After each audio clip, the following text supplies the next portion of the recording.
What's going on, guys? Welcome back. Always a random edition of Hibiki Highspots for an unfortunate reason. Due to last night, the snowstorm coming through the area, Slam Pigs podcast did not come through. Michael was over. We went through the entire show almost, and we realized we weren't on the air. So here I am by myself this week, trying to make up for last night. I'm going to go over Raw and SmackDown, what we had planned for the show for the most part. Not everything, but enough. Real quick. Look forward this Sunday night Clash of Champions post-show with Logan Myers from Slam Pigs Cruise Control and Bronson Tron, first guest I can officially announce will be on for that show. Look for it right here on the channel this Sunday, immediately following WWE Clash of Champions. But, as always, guys, thank you guys. We are live. Whoever stops by the chat, I will do my best to man it. As always, you can follow me on Twitter at the HibikiTMD. Check out the reset button. Retro Gaming Podcast if you're into that. Slam Pigs podcast with Michael, Never Drew a Dime, my retro recap show with my buddy Drew Ortman, taking a look at World Class Championship Wrestling 1982, and last but not least, Slam Pigs Union Smack. It's coming back eventually with Robbie Radford and my buddy Mortis from Kayfabe Today podcast at first thing in the morning on YouTube. Get over there. Great channel, my buddy Broski. Subscribe. It's that simple, and you can catch me on there. But we are back. I am back, I should say. Oh boy. Let me try to collect my thoughts. What's going on? What I already did last night. Apologies again, but yeah, Richard R. Swan, obviously the biggest news story over the weekend. It came out over the weekend into a heated dispute in a vehicle with his girlfriend slash fiance slash wife. I'm not really sure. Sue Kim. Sorry if I don't have the name right. She is also an independent wrestler. According to the police report that I read, they got into an argument. He was critiquing her in-ring work, and it got that heated to where she left the vehicle. I don't know if it was moving, but either way, she left, and he then exited himself, tracked her down, tried to tell her to get back in, yelled at her. This is all alleged. Rich Swann is still denying it. Grabbed her by the arm, put her in a headlock, and forcefully forced her into the vehicle and drove off. And then she pressed charges, apparently, and that's what's happened. My God, what a sticky situation, Red Swan. If it's true, shame on you, man. You gotta be smarter than that. Just as a human being in general, don't do that. What are you doing? But if it's not true, I don't want to say that he won't be released if it's not, because either way, we're in it is the worst time with the Me Too era and all that bullshit to be a male public figure. Let's be honest. This is not a good look. I think they're probably just cut ties. They indefinitely suspended Rich Swann. They put it out immediately, which they should have, so whatever.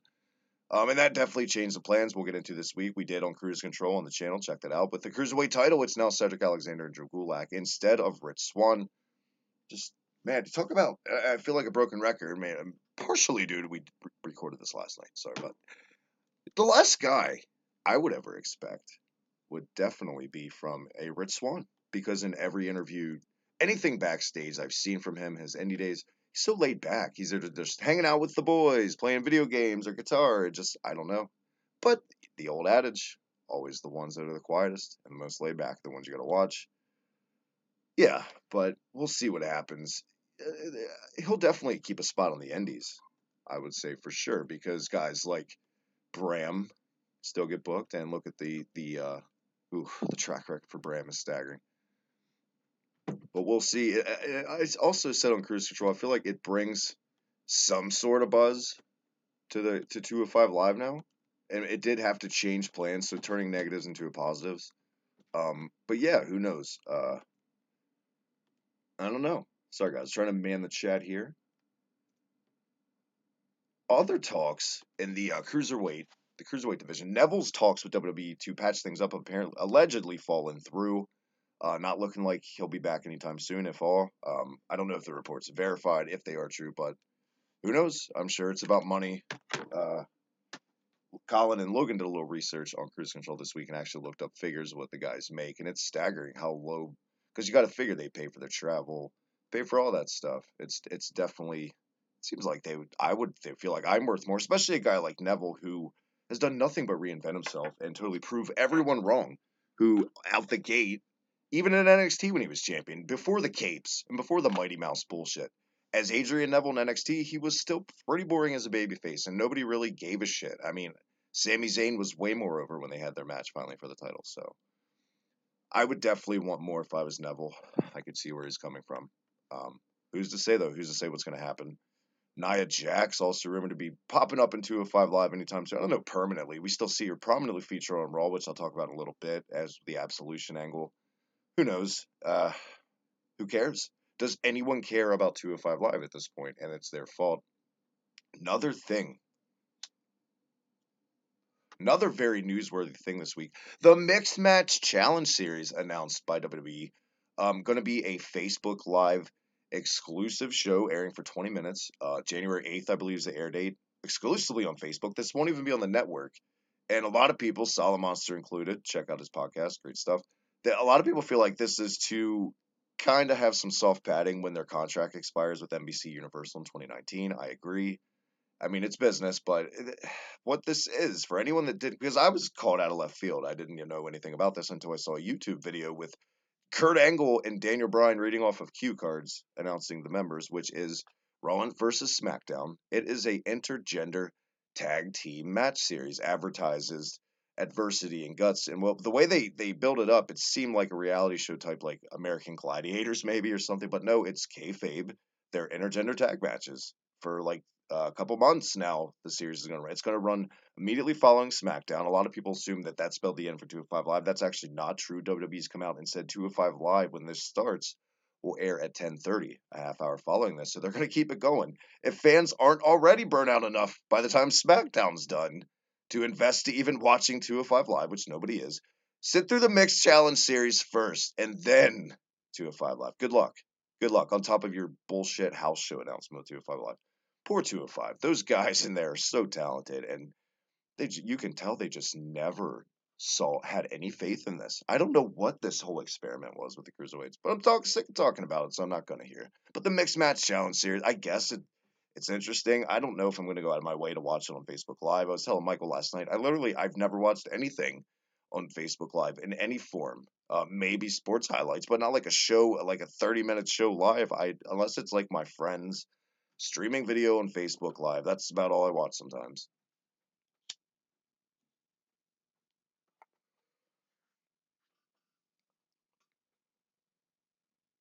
Chris Jericho finally made his in-ring debut somewhat in New Japan this week after a New Japan show. Kenny Omega successfully defended, or was in a match of his U.S. title, I assume, because I didn't see the match or know about it. I just saw this clip, so come at me. Kenny Omega celebrating in the ring. All of a sudden, the lights go out. The Japanese fans, in unison, as they always do, give a subdued, "Oh!" Chris Jericho with the 1990s WCW headband, looking like he's trying to grow the mane back out, standing tall in the ring. He looks great. He looks a little deezed up for Jericho. Maybe that has something to do with not being under the umbrella of WWE right now. I'm not insinuating anything at all. No. He looked good. He hit it just flat out. It was plain and simple. Not a word was spoken. Hit the code breaker when Omega turned around. I've given Kenny Omega tons of shit on this show, but I will say he sold the code breaker excellently. One of the best ways I've ever seen anyone take the move. But my only pet peeve with it is, as it's in Japan, LOL Japan, 5 minutes later he got right the fuck back up. And business per usual with Kenny Omega. I'm still hyped for them. I'm not gonna lie. I'm not gonna lie. Even though I'm not an Omega fan, I'm a huge, always have been a Jericho fan, and I'm totally invested in this match. The Alpha Club shirt looked really cool. Also, that Jericho came out sporting, so that was neat. And I think they've done a really great job with less is more. And I mean, it is Japan. That's also not fair, but because Japan is the epitome of less is more in their angles. But the guy like Jericho, guys like Jericho and Omega, who we know can have these notoriously long promos. Not to say that's bad; they're good usually. Jericho's at least. It's kind of shocking in a way they've kept it short and simple, and it just goes to show that that can still work when done right with the right guys and the right timing. So look forward to that most definitely.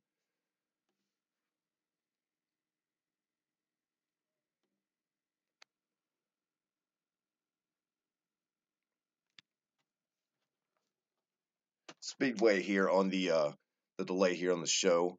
Let's go over a few other tidbits. Laura Van Ness from TNA Wrestling asking for her release. Probably not happy with her payer booking either.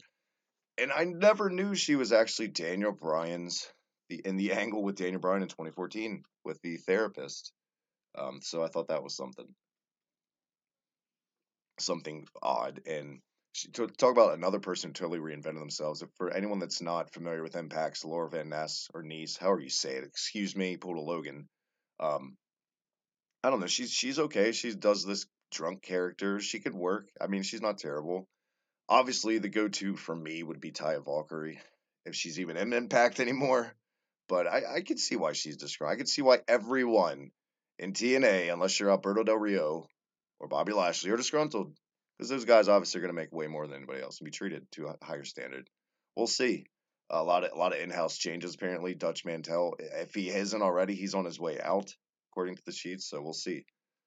Um, like I said, dude, I never do one man shows. Doing my best here, guys, to keep this segued. I'm trying to get my notes up for Raw and SmackDown because I believe that is where this is headed. We are going to get into this week's Raw and SmackDown review. Right before we do, though, I do want to recommend one thing. I want you guys to get over and check out my buddies Rad Zero, Kill Steel Gaming, Drink a Beer, Play a Game. So many others that are involved. Oh my God, PNG Gamer. Oh, I can't believe I'm forgetting people. But Team Laser Mouse, we had our first ever simulcast podcast. It's on demand on the channel. All of our channels, subscribe to all of them. Great guys. I know it's gaming, but you guys should definitely get in on it. It's good stuff. Without further ado, it's time for this week's Raw review.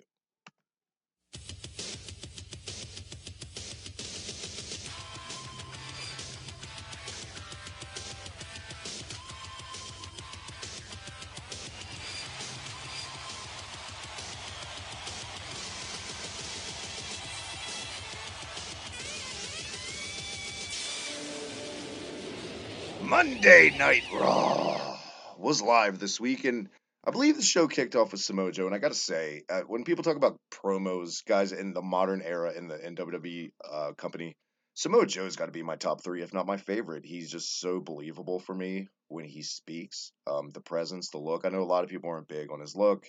I disagree. I think it works for him. He's one of the few and far between guys that can make this look work. This was great. He pretty much called out every single babyface on the roster, especially the Shield, one by one, picked them out, saying how he's not impressed, basically, and gave his list of reasons. It was okay. Then you saw the Shield backstage, actually Seth and Dean specifically, just joking around, saying, "Hey, can you believe this guy? Call Roman." So they got their big brother Roman. Finally, Roman made his way, which felt like forever.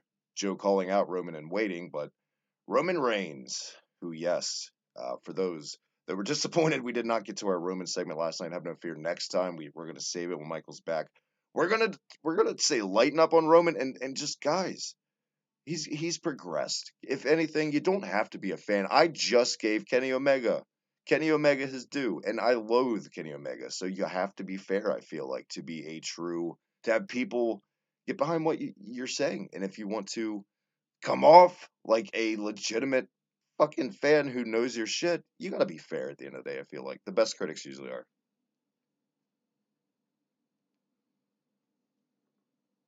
What this boiled down to, though, was basically Jason Jordan finding his way in this again, blah blah blah blah blah. Kurt Angle, all the stuff to the bar and just carry it the ship another week because there's no Raw pay per view. Basically, just another.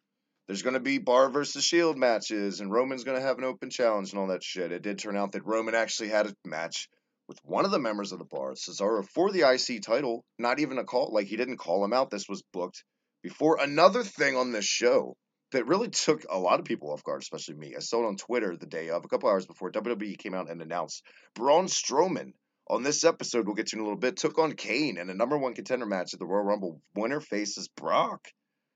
I know I mean, I love Braun. He's my favorite guy in the whole world right now. My favorite wrestler. I say it all the time, and he still is. They just did this. And if they're going to do it, Braun, because I can't think. Not one part of me can sit here and think that we're getting Kane and Brock at the Rumble. I mean, we could, but uh, that makes little to no sense to me in 2018. I can't even say in 27, but this will be 2018 with Kane in a title. It just does anyone, guys, let me know. Do you want to see that? Would you honestly be invested in that? I guess there's a way they could spin it, but I feel like even in 2014, then that's 3 years ago now with Daniel Bryan, it wasn't good. But I feel like what they did with Braun and Kane on the show was really well done.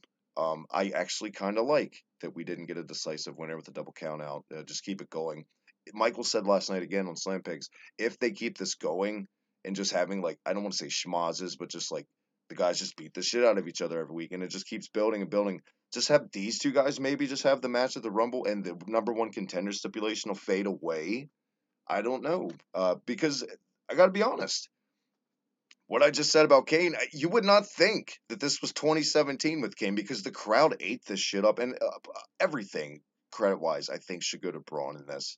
I think any other guy right now who's not an AJ Styles or an Indy Darling or a true fan favorite, this imagine Apollo Crews trying to get the rub against Kane. That would not have played off as well. The crowd, say what you want, your opinions on Braun, crowd is right behind him. You can feel it. It's that momentum of, I don't want to say in Austin because my God, nobody had that kind of momentum you could feel, but you can feel something shifting to the way of Braun as this tweener babyface rebel badass or whatever. And I'm all about it. And yeah, I know everyone, the rumor mills have been, everyone's lost their shit about Balor was supposed to get the shot against Brock and that was canceled for the Rumble.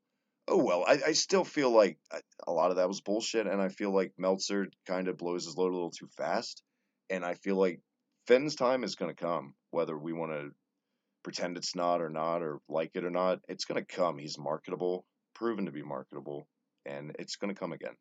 Um, but yeah, you pop up the chat here, see what's going on. All right, so then let's get right back into it. Braun Strowman and Kane, after the schmoz, the double count out, end up brawling a little more. Table was set up in the ring. Kane sits up. Braun sits up, just like Kane. Kane sold this, maybe a little too hokey, but he sold it nonetheless. The shock that Braun did this. I feel like we've seen this a million times. Kane being surprised of another big man who might take his spot, who could sit up. It's not like sitting up like he did a corkscrew triple gainer. He just sat up. But Kane teased a choke slam. Braun overpowered it and turned it into the Braun power slam through the table. The crowd went ape shit. It's actually the way they went off the air, I believe, this week in the main event segment. I guess that was an okay way to end Raw on an okay Raw. The Raw, like a lot of the end ring on this Raw was tremendous. Tremendous. Seth Rollins and Sheamus. Another match on this show. No stipulation, just a match basically to carry on the storyline with the Bar and the Shield. Joe Bar, as is now come to be known, with Samoa Joe being thrown in there. It's a dumb term, by the way. Seth Rollins and Sheamus. A lot of people, and I love the Roman Cesaro match, but this was my match of the night. This was tremendous. And just like we're going to talk about Roman on our next Slam Pigs, Sheamus is another fucking guy who, quite frankly, hasn't set my world on fire since probably his debut in '09, because that was all about him then. I saw tons of potential. Then he was just stale. He was Irish Triple H. But this guy's gone under the radar too with putting on great performances. So this was as much Sheamus having a great match as much as Rollins. Rollins getting the win with the knee to the face on Sheamus after a hard fought match. Another member of the Shield, Dean Ambrose, not so lucky. He went up against Samoa Joe with some interference from the bar and all that on the outside. Joe makes Ambrose not submit. Ambrose passed out from the pain in the Coquina clutch, and that was that. Abso-fucking-Lucian was back for another week. You can tell I'm a huge fan. Paige, Sonya Deville, Mandy Rose came out. Well, that was actually a tag match, excuse me. I believe Absolution got the Duke in that. I gotta be honest, I did not watch the Absolution match. I'm not giving it a fair. It's just not good to me. It's just not original, entertaining. It's just not anything that I'm interested in. It's Asuka is my main focal point. I'm a Mickey James mark, so I'll come clean about that. After the tag match, though, Absolution did another rinse and repeat what we thought was going to be just another carbon copy of the weeks prior with beating down women. And they finally did something they should have done week one. Week fucking one. I've been saying it. They did something that made sense. They had every member on the Raw women's roster, which is far more than 3 women, come out and just beat the shit out of these girls. It's 3 against like 9 or 10. Every time. The Nexus invasion, the NWO invasion. You can go back to the NWO. Yes, there was like 30 members of the NWO, but for every cruiserweight TV title US guy, there was like 80 guys on the WCW roster. That's my only pet peeve about invasion takeover stables.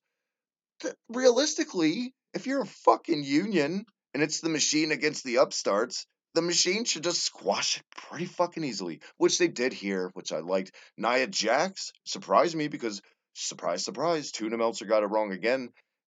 Dave Meltzer came out and said that Nia Jax was being moved to 205 Live permanently to be avoided.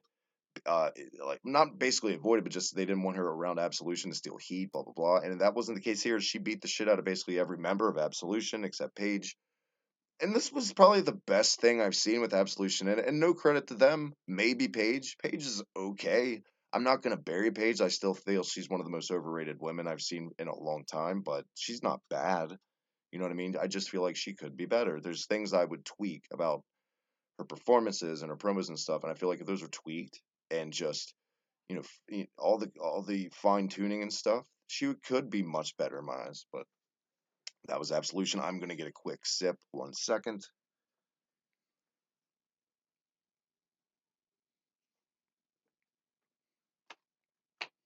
Asuka also had a match on here, I believe.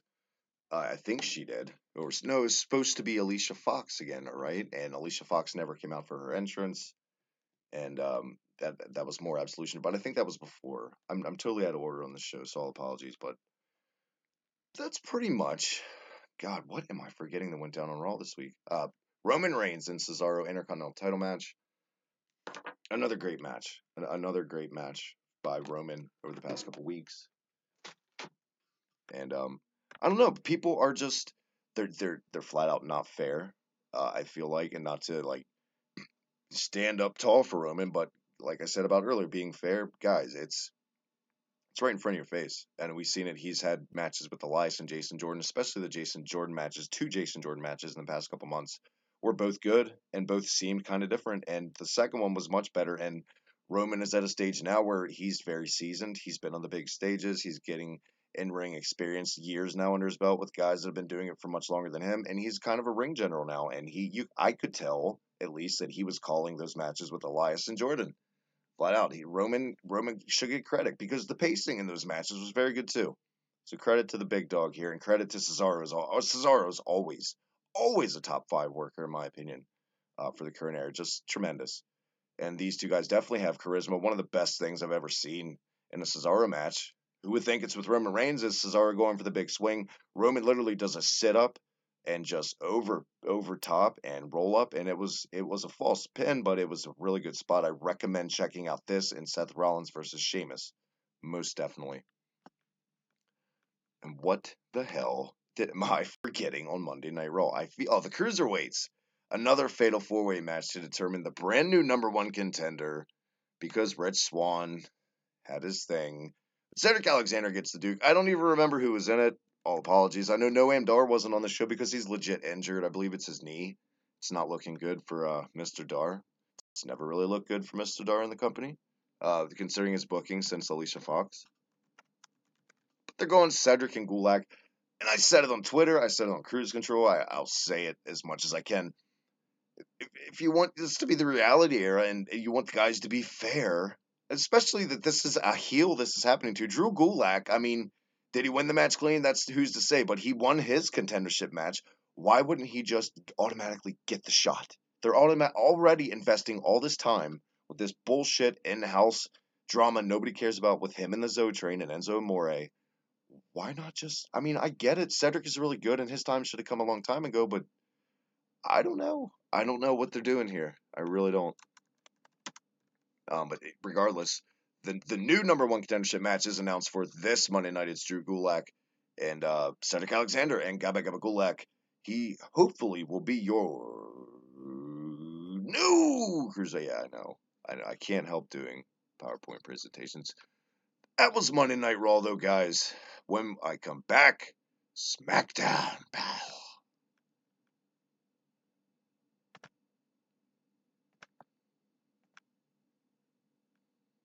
Pal.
A lot of people don't realize this is way harder than it looks to do this by yourself. I underestimated this beast.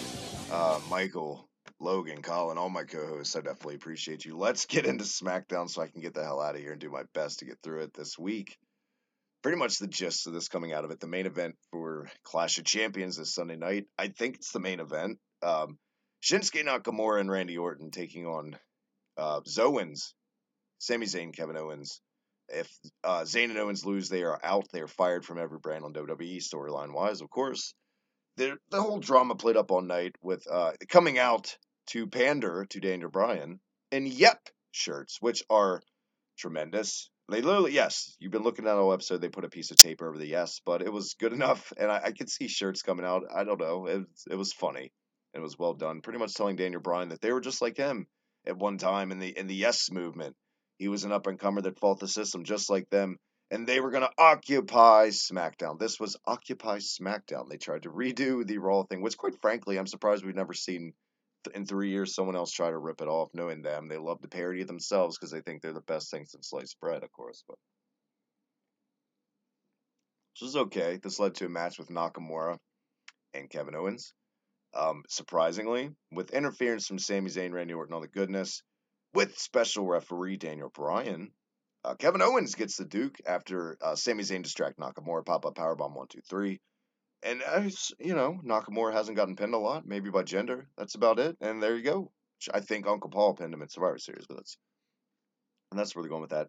Flat out, I am not really hyped. I was just talking to my buddy Bronson about this off air. I'm not hyped for anything on this pay-per-view Sunday. Nothing on this show has really just got me by the ass that I'm just totally invested in. I'm not. Other tidbits on this show: AJ Styles cutting a promo, calling out, I believe, the Singh brothers, who cut a promo that they were split from gender, that they were fed up. They talked about his feet, and this was a promo that literally not many promos made me sick to my stomach, but this was up there. They talked about they had to kiss Gender's feet and they hated it. He made them his feet smelled like garlic, buttery chicken all mixed together, all this disgusting fucking shit that this was awful, but I guess this was okay. It was I guess I assumed that this was just going to be a big Russo swerve at Clash of Champions, and I'm glad they went ahead and just blew their load here. Jinder came out after hugging with AJ Styles and Singh brothers, AJ seemed timid, but he was like, "Fine, I believe you." This led to Jinder coming out, cutting a Jinder promo. AJ Styles then, I guess, saw through the bullshit and attacked the Singh brothers because this was a trap. Later on, AJ Styles is interviewed again backstage. Blindsided, knocked the hell out actually by Jinder Mahal. The punch actually looked pretty good. Jinder Mahal knocking out AJ. And the Singh brothers there to back him up and help stop him. So yes, they were in cahoots. It was just a ploy and story. It's making Jinder look like a bad businessman or heel. I guess. I guess that's the point of this. But that was that.